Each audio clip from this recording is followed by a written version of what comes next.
It's no good! The interference has gotten worse. I can't make a connection at all. Too bad. Just when we need to report to Redups about the Supraforce metal. And just as we're approaching the final showdown with the Rebellion Army.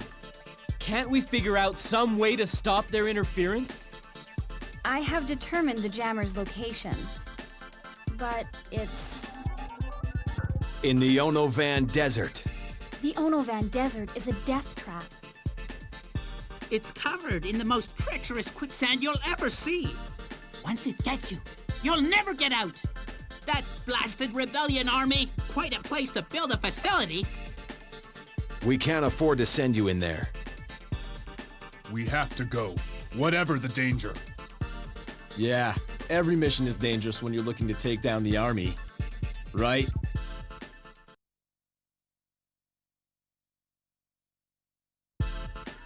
So, welcome back to Mega Man X Command Mission. Last time we took on the Eternal Forest because I'm filled with bad ideas. This time around, we've got our next chapter to tackle, and this one's going to be taking place in a desert that everybody thinks is real bad. It'll kill ya. So, I am making a bunch of new force medals. You might also notice that I'm eating up all of my item captures. Which is maybe not the best idea, but I'm doing it anyway. I am getting some good force medals out of this though, so I can't say it's like the worst thing to do.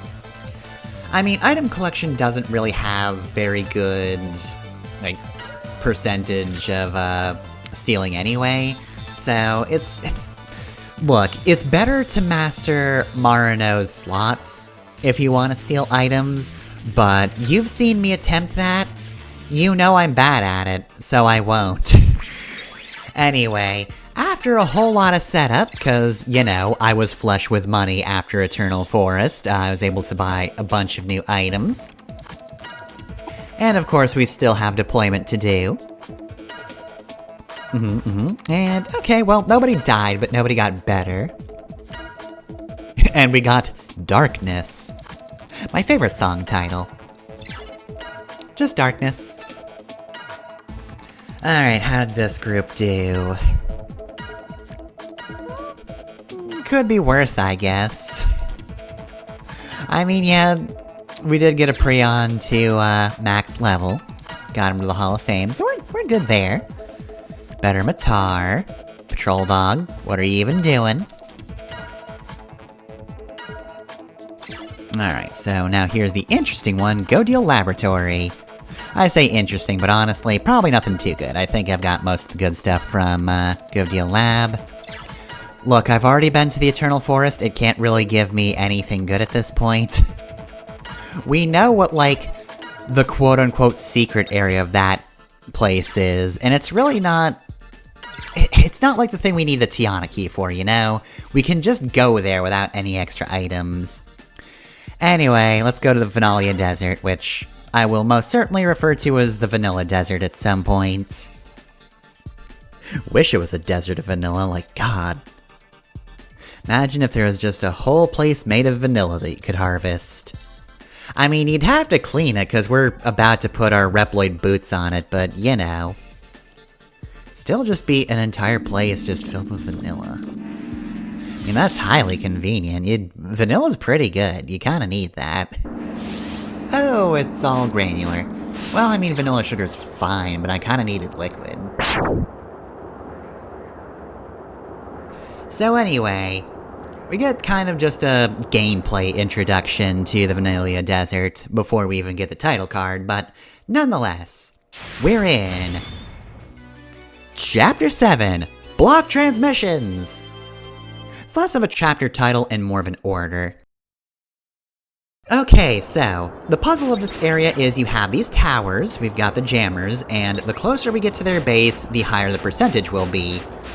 However, there are items to find in the desert, and there are maps you can find in order to get to these a little more easily, so while we explore the desert, we're at the point in the game where I can actually be a little more customizable with my character. As a sentence, that fucking sucked, but I have better options for character customization now than I did before, so hey, let's talk about that for a bit. So, X. You might have noticed in the last one, I did buy the Turbo Buster for him in the secret shop, and while that's not his best weapon stat-wise, it does give him the ability to have more attack power based on his weapon energy. Not only that, I have like 4 generators after my time in Eternal Forest, so like, I can just give them to people no problem. So yeah, X absolutely has a generator, because I can just up his weapon energy and he just kills things. Including this one. What's this guy called again? Meltdown. Yeah, it's just called Meltdown. This is one of the enemies that was in Eternal Forest.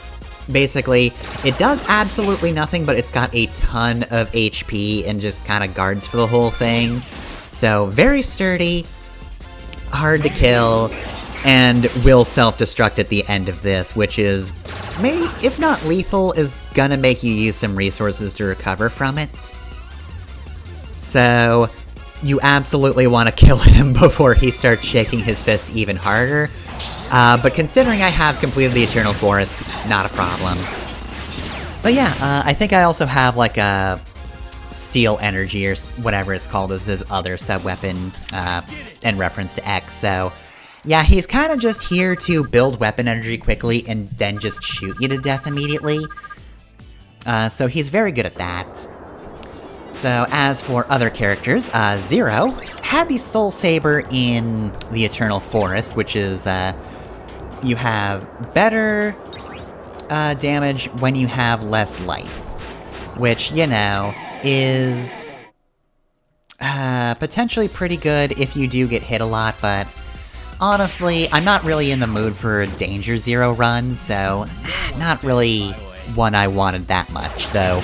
To be fair, it was useful in the Eternal Forest, where I would assume that his life energy would fall a little lower. Anyway, though, yeah, we got the wolves here. They have, like, 2 attacks that cause Berserk. They've... God, what is it called? Like, Riots and, You know what, future me, you take care of this. You tell the audience what the attack names are, because I gotta keep going with my, with all my stuff.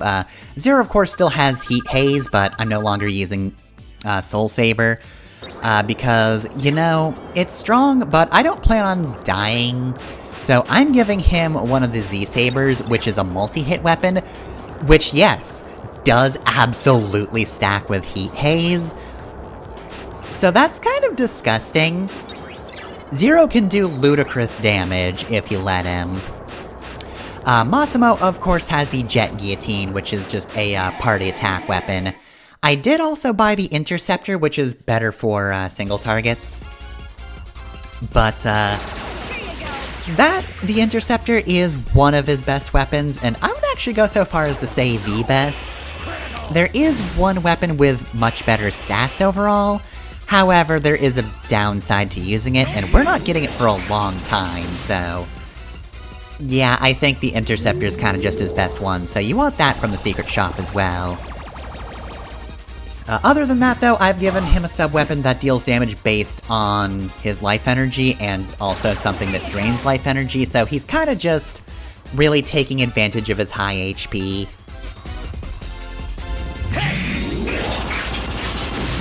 As for Marino, I don't really have anything in particular for her, especially since I did kind of eat all of my item steals.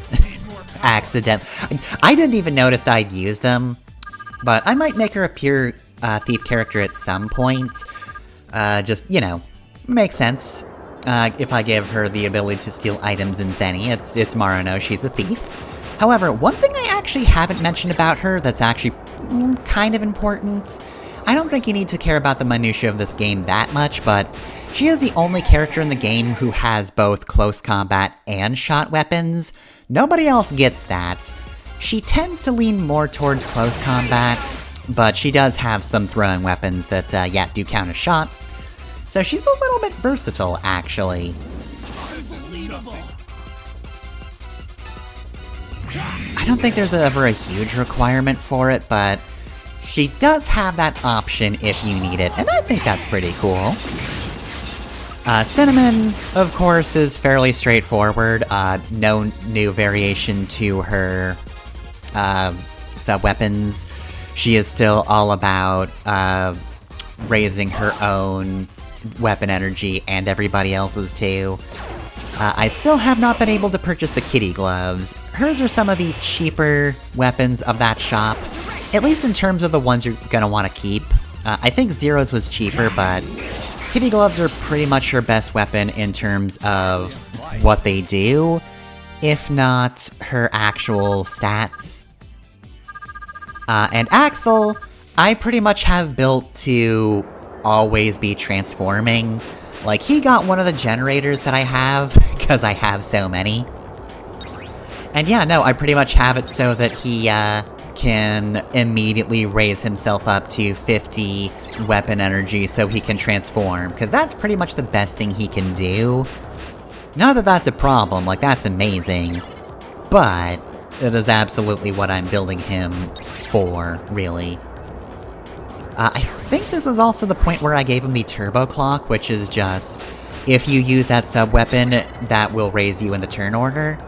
It's not like an immediate, you get to go next thing, because of course, theoretically you could kind of use it perpetually. Though, to be fair, that would be a very demanding build. But yeah, it doesn't make you go immediately, but it does make you go faster, which is technically pretty good if you have enough weapon energy, because, of course, his hyper mode does slow him down. He is stronger, but it does make him slower. So that is something you want to keep in mind.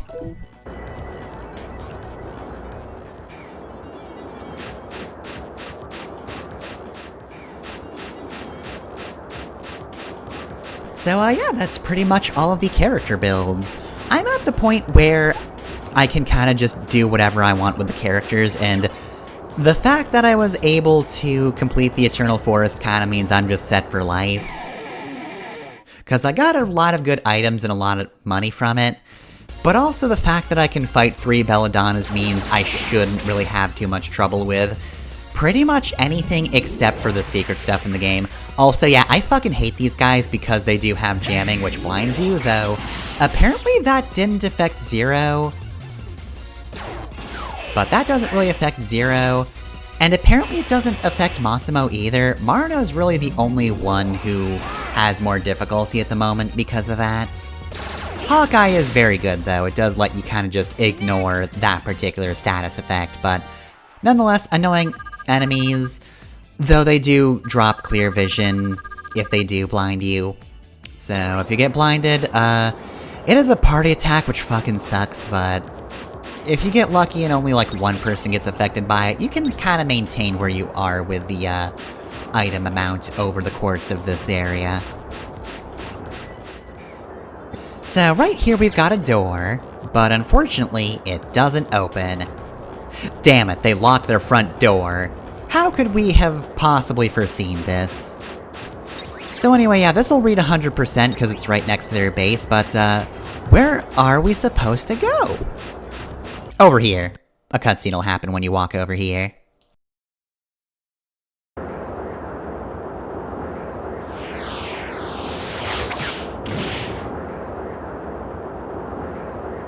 You've come far, boys. That I, Ferrum, am here to make sure you don't make it a step further. Then we'll just have to go through you. Oh, you're a brave one. I like that. X!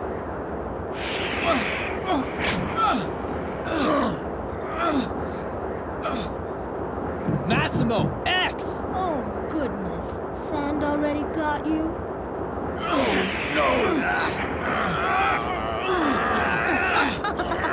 Keep trying, boys. But it's no use, I'm afraid.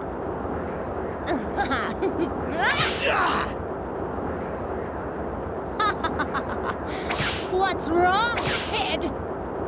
I thought you said you wanted to fight! Zero! Let go! Save yourself! Do it, Zero! Defeat her, even if you have to do it alone! Now, listen to your pals. Forget about them and come over and see me. Come on, Zero. I know you want to beat me. Don't worry, I'll beat you soon enough. As soon as I save them. Zero, let go! Shut up! I won't stand by and watch another friend go down! Well, you're no fun. I guess it's goodbye. This is the end.